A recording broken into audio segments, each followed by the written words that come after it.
आता आपल्या आवडत्या मालिकेचे संपूर्ण भाग मालिका प्रसारित झाल्यानंतर लगेचच पाहू शकता फक्त सन नेक्स्टवर. भारतातील प्रेक्षकांसाठी मोफत सेवा.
निखिल, अरे काय झालं? असं डोक्याला का हात लावून बसलायस? सगळं ठीक आहे ना? मला थोडं बरं नाही वाटत आहे. बरं वाटत नाहीये? मग डॉक्टरांकडे गेला होतास का? अगं नाही, असं काही मेजर काही नाहीये, व्हायरलच आहे.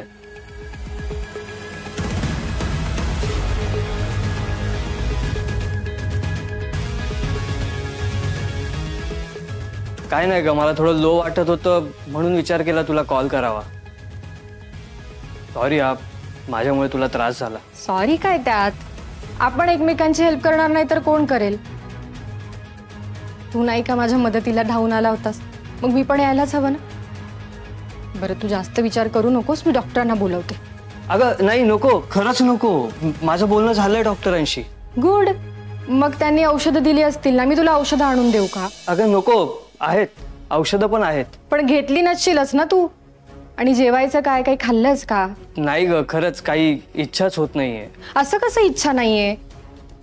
आजारपणात काहीतरी खायला हवं ना, नाहीतर ताकद कशी येईल? अगं खरंच नको ग. हे बघ, मी तुझं काही ऐकणार नाहीये. तू इथे आरामात बस, मी तुझ्यासाठी सूप करून आणते. तेवढं तुला प्यावंच लागेल. अगं आराध्या, शांत बस, मी आलेच. अगं आराध्या, तू बस, मी आलेच. आराध्या अगं खरंच नको. बस, मी आलेच.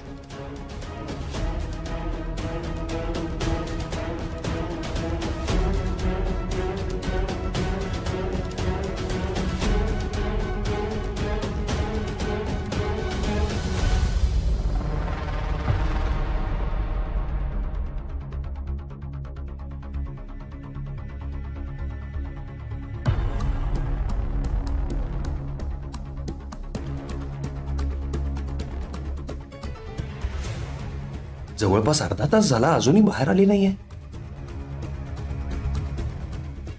उगाच नको नको ते विचार मनात येतात. आराध्या चुकीचं वागूच शकत नाही. जरा पेशन्स ठेव श्रेयस.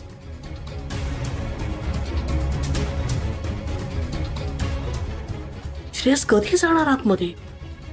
कधी तो आराध्या आणि निखिलला एकत्र बघणार?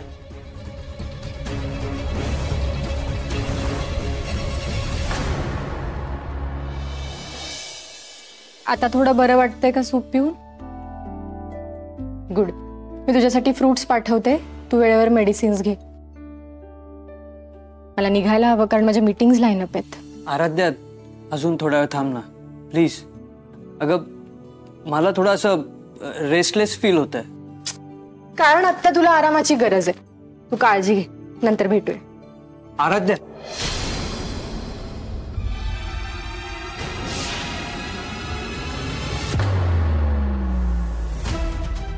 हे काय निखिल? सॉरी, मला तुझ्याशी थोडंसं बोलायचंय. बस ना जरा. नाही, मला उशीर होतो, मला निघायचं. प्लीज प्लीज आराध्या, 5 मिनिटं थांब ना प्लीज.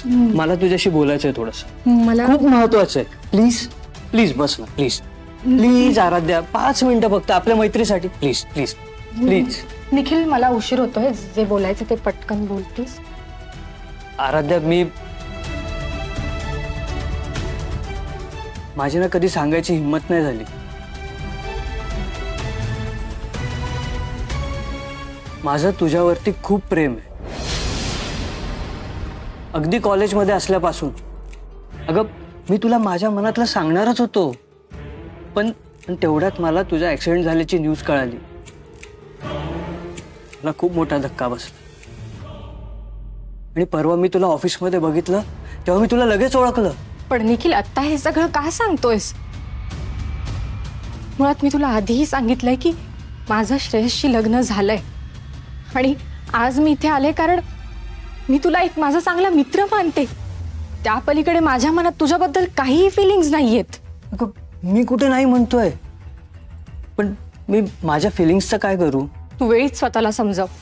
मुळात हे लग्न मी केलंय यशोधराला धडा शिकवण्यासाठी आणि हे तुला मी आधीही सांगून झालंय. त्यामुळे आता तुझ्या फिलिंग्स ना तू सांभाळ. म्हणजे फक्त त्या बाईला धडा शिकवण्यासाठी तू हे लग्न केलंयस? हो. म्हणजे हे लग्न खोटं खोटं आहे? म्हणजे तुझं श्रेयसवर प्रेम पण नाहीये? नाही. हा, काय म्हणालीस? नाही. That's great. हे बघ, माझं तुझ्यावर खरं खुरं प्रेम, खूप मनापासून. हे बघ, तुला न्याय हवाय आणि मला तू. तुझी न्यायाची लढाई झाली की आपण दोघे आपला संसार. मी आधीच सांगितलंय निखिल, माझं लग्न श्रेयसशी झालंय आणि मला दुसरं असं कुणीही अप्रोच केलेलं चालणार नाही. लक्षात ठेव. कशाला उगाच सती सावित्रीचा आव आणतेस? हा, अगं हे सगळं लग्न खोटंच आहे ना, टाइमपासच आहे ना. Mind your language Nikhil. मुळात आज मी इथे आले कारण मला वाटलं आपल्यात फक्त चांगली मैत्री आहे आणि तुला माझ्या मदतीची गरज आहे म्हणून. पण मला जर माहिती असतं ना की तुझ्या मनात या फिलिंग्स आहेत तर तर तर मी इथे आलेच नसते आणि तुझ्याशी कधी कॉन्टॅक्ट सुद्धा केला नसता. हो का? आणि त्या श्रेयसच्या मागे मागे फिरत बसली असतीस? असं काय त्याच्यामध्ये जे माझ्यात नाहीये? Shut up. मुळात तो माणूस म्हणून 100% खरा आहे.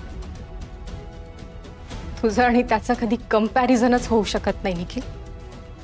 त्याची आई आमच्याशी वाईट वागलीये, तो नाही. कळलं तुला? अरे हे काय लॉजिक आहे? हा, तुझा धडा शिकवून झाल्यानंतर पण तुला त्याच्याच सोबत राहायचंय का? तर तुझं त्याच्याशी लग्न झालंय म्हणून? तुझ्या प्रश्नांची उत्तरं द्यायला मी बांधील नाहीये.